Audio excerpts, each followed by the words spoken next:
À 28 ans, je le disais, Julie, habitante de Lambersart, déjà à plus de 30 pays depuis plus de 3 ans, avec un blog sur la page Facebook. Oh là là, où vas-tu? Alors avant de vous demander justement où êtes-vous allé et où allez-vous partir prochainement, déjà pourquoi être parti la première fois? Qu'est-ce qui vous a poussé à partir? Alors, c'est le marchand de sable qui m'a déposé un rêve une nuit. Et donc voilà, j'ai quitté mon travail que j'aimais beaucoup et j'ai décidé de partir en Palestine. Donc, c'était il y C'était a plus 3 ans un, et un coup demi. de tête comme ça, voilà, un besoin Un finalement, vous rêve? l'avez senti? Ouais, un rêve comme ça. J'aimais bien mon travail, j'avais envie d'évoluer dans ce travail, mais je sais pas, j'ai eu un déclic comme ça et j'ai tout quitté. Et alors pourquoi la Palestine et qu'est-ce qui s'est passé ensuite? Pourquoi la Palestine? C'était un grand mystère que j'ai pas forcément la réponse. Je pense que c'était un rêve. Et un signe. Il faut souvent écouter ces signes, comme dans L'Alchimiste, le livre. Il faut écouter sa légende personnelle. Et donc j'ai eu plusieurs signes qui m'ont amené là-bas et du coup je suis partie. J'étais prof de théâtre dans les camps de réfugiés palestiniens. Mais une fois parti, vous avez mis quand même du temps à revenir. Aujourd'hui, vous êtes là, mais Ouais, alors je suis restée un moment en Palestine, j'ai fait mon projet, puis après j'ai enchaîné dans plusieurs pays en revenant pas mal de fois en France. Mais après, j'ai enchaîné un long voyage que j'ai tiré à pile ou face. Et c'était donc à partir de... c'est-à-dire pile je pars. Non, pile l'Europe de l'Est ou D'accord. le Brésil. Donc je suis tombée sur l'Europe de l'Est.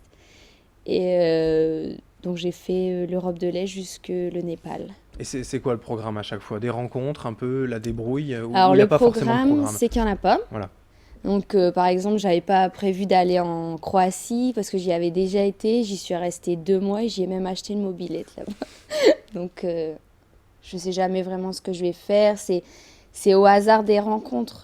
Je crois qu'il y a le bon Dieu qui met sur ma route pas mal de gens et des signes. Il faut tout écouter. Il faut dire oui à beaucoup de choses, même des choses auxquelles on n'a pas forcément pensé ou on n'est pas familier avec ça. Il faut se laisser aller. Il faut oublier son confort, en fait, je pense, pour savourer bien le voyage. Ce sont les rencontres finalement les choses les plus importantes pour Oui, vous? c'est ce que je dis souvent. Je dis c'est les gens qui ont fait mon voyage parce que ça a été des perles, vraiment. Ce sont eux aussi qui vous aident à avancer, puisque forcément, voyager avec un minimum d'argent, de confort, voilà, pour Ah oui, continuer à vivre, manger. ils m'ont plus que aidé. Déjà, ils m'ont invité pas mal de fois à manger chez eux, à dormir.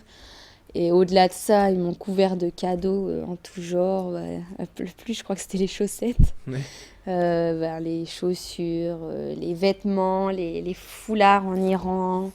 euh, Plein, les bracelets, j'en ai plein. Plein de cadeaux.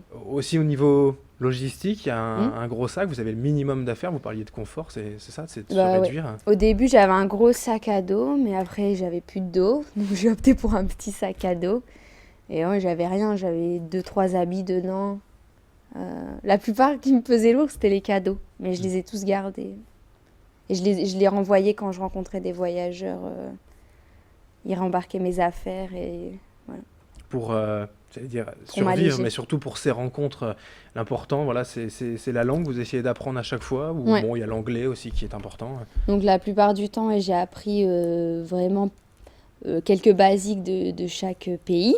Mais sinon, oui, l'anglais et le français est encore beaucoup appris dans pas mal de pays. Euh, ouais.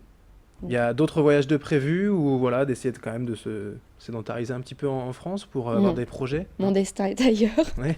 Non, les voyages continuent. Ben là, en fait, je pars vendredi en Sardaigne. Donc, ma famille est originaire de là-bas. Donc, je repars sur les traces de mes grands-parents Et dans qu'est-ce les que vous villages. allez faire en Sardaigne? Vous savez pas encore non plus, Ah on bah, verra. ça, je vais retrouver les origines, découvrir. J'ai déjà été, mais jamais en mode backpack, comme on dit, quoi, en Ouais. sac à dos. Et pour l'avenir vraiment plus loin, vous voyez, dans 5, 10 ans quand même, se poser Bah, je me suis vue avec mes enfants dans une caravane. Ouais. Bon, j'en ai pas pour l'instant, mais plus tard. Non, j'aimerais justement transmettre le goût du voyage, j'aimerais continuer. Je sais qu'un jour, il faudra se poser. J'aimerais ouvrir mon café, justement.